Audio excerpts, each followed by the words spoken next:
Today we are discussing our topic effective nuclear charge. Effective nuclear charge equals to क्या होता है कि किसी भी वैलेंस शेल के इलेक्ट्रॉन के अंदर कितना पॉजिटिव चार्ज न्यूक्लियस के थ्रू पहुंच रहा है। जैसे ये हमारा न्यूक्लियस है, यहाँ पर N1 N2 N3 N4 यहाँ पर बहुत सारी शेल्स हो सकती है। तो किसी भी एनर्जी लेवल में किसी भी इलेक्ट्रॉन पे न्यूक्लियस से कितना पॉजिटिव चार्ज लग रहा है उसे हम क्या बोलेंगे, इफेक्टिव न्यूक्लियर चार्ज। ठीक है, तो हम इसे स्लेटर शील्डिंग इफेक्ट भी बोल देते हैं, स्लेटर इफेक्ट भी बोल देते हैं। तो आप देखिए Z effective actual nuclear charge, Z effective का फॉर्मूला होता है Z effective equals to Z minus sigma.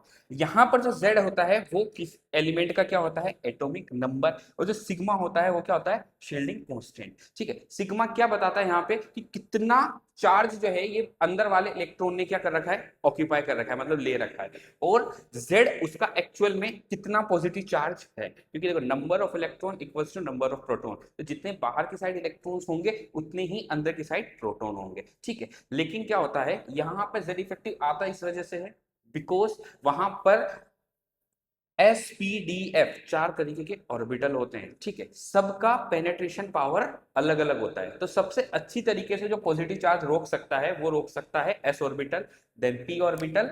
सबसे जो अच्छी तरीके से चार्ज रोकेगा वो S orbital, then P, then last में D और सबसे कम F। तो यहाँ पर थर्ड एनर्जी लेवल के बाद DF ऑर्बिटल्स आ जाते हैं। ठीक है, तो आप देखिए हमने एक एग्जांपल लिया है स्केंडियम, जिसका एटॉमिक नंबर होता है 21। ये इसका इलेक्ट्रॉनिक कॉन्फ़िगरेशन है। ठीक है, तो जो लास्ट एनर्जी लेवल है वो 4s2 है। तो 4s2 के अंदर दो इलेक्ट्रॉन प्रेजेंट है। तो हम क्या करेंगे, इसके अंदर एक इलेक्ट्रॉन पे इफेक्टिव न्यूक्लियर चार्ज निकालेंगे। ठीक है, तो अगर एक इलेक्ट्रॉन पे हम इफेक्टिव न्यूक्लियर चार्ज निकाल रहे हैं तो बाकी के इलेक्ट्रॉन क्या करेंगे, पॉजिटिव चार्ज क्या करेंगे, ऑक्यूपाई करेंगे। ठीक है, तो कैसे निकालेंगे, जो लास्ट एनर्जी लेवल होगा उसे हम मानेंगे n, क्या मान लेंगे, nth शेल।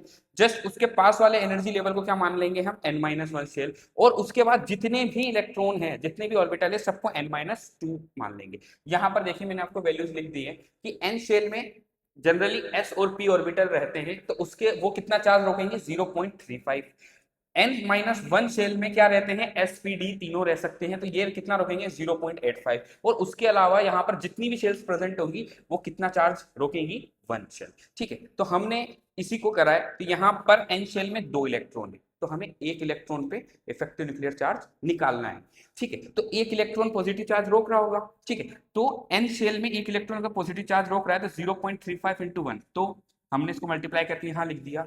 ठीक है, यहाँ पर आप देखिए कितने इलेक्ट्रॉन है, N-1 शेल में 2, 6 और 1, टोटल 9 इलेक्ट्रॉन आर प्रेजेंट। तो 9 इलेक्ट्रॉन कितना चार्ज रोकेंगे, मैंने लिख रखा है N-1 शेल में 0.85, तो 0.85 रोकेंगे। हमने इसको मल्टीप्लाई करके 7.65 पॉजिटिव चार्ज रुक रहा है। और देन फिर N-2 शेल में टोटल है 10 इलेक्ट्रॉन प्रेजेंट है, तो 10 इलेक्ट्रॉन एक एक पॉजिटिव चार्ज रोकेंगे। तो इसकी वैल्यू हमने 10 लिखी। हमने इन सबको जब एडअप किया तो ये कितना आया, 18। तो सिग्मा की जो वैल्यू आई है, इसे सिग्मा बोल लो या स्लेटर कांस्टेंट बोल लो, ठीक है, इसकी जो वैल्यू आई है 18 है। मतलब टोटल पॉजिटिव चार्ज मेरे पास कितना था, जेड की वैल्यू कितने इस कैंडम के लिए, 21।